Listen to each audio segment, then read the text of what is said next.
माटी से बंधे डोर की एपिसोड की शुरुआत वेजू के ये कहने से होती है कि उसने देवी दुर्गा के लिए सिंदूर लगाया है।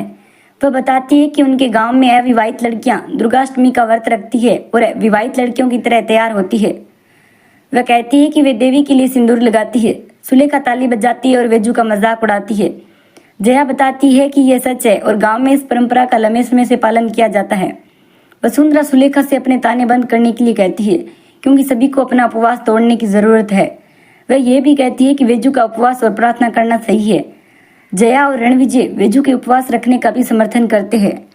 रणविजय वेजू को देखता रहता है। बाद में जया रणविजय से पूछती है कि क्या वह उसे अपने हाथों से खाना खिलाएगा और वह ऐसा करता है। वेजू देखती है। अचानक बिजली गुल हो जाती है और अंधेरे में जया की जगह रणविजय वेजू को खाना खिला देता है। वेजू आशीर्वाद लेने के लिए रणविजय की पैर छूती है। जैसे ही बिजली वापस आती है रणविजय वेजू को अपने सामने देखकर हैरान हो जाता है। जया वहां आती है और कहती है कि भगवान का शुक्र है कि बिजली वापस आ गई है। वह रणविजय से उससे खाना खिलाने के लिए कहती है क्योंकि वह भूखी है। वह जया को खाना खिलाता है और वेजू एक तरफ खड़ी रहती है क्योंकि वह और रणविजय एक दूसरे से नजरें चुराते रहते हैं। रणविजय वेजू से भिड़ जाता है और सवाल करता है कि वह क्या कर रही है और उसने जया के बचे हुए खाने से और फिर उसके हाथों से क्यों खाया। वेजू कहती है कि बेहतर होता अगर वह गोली से मर जाती तो। वह ये दोहरी जिंदगी जीने से थक गई है और कहती है कि वह अपनी तरफ से पूरी कोशिश कर रही है और वह ही है जिसने उसे ये अधिकार दिया है। वह उसे याद दिलाती है कि वह अपनी जिम्मेदारियों को न भूल सकती है।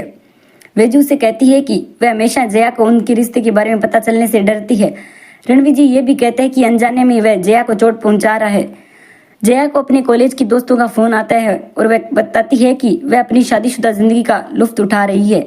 उसकी दोस्त कहती है कि उसे उसकी मनचाही नौकरी मिल गई है और वह जया से उसके करियर प्लान के बारे में पूछती है।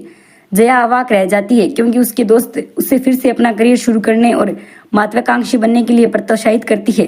जया अपनी दोस्त को ये याद दिलाने के लिए धन्यवाद देती है और वेजू के बारे में सोचती है जो रागिनी को उसकी शादी के बाद फिर से संगीत बजाने के लिए प्रोत्साहित कर रहा था।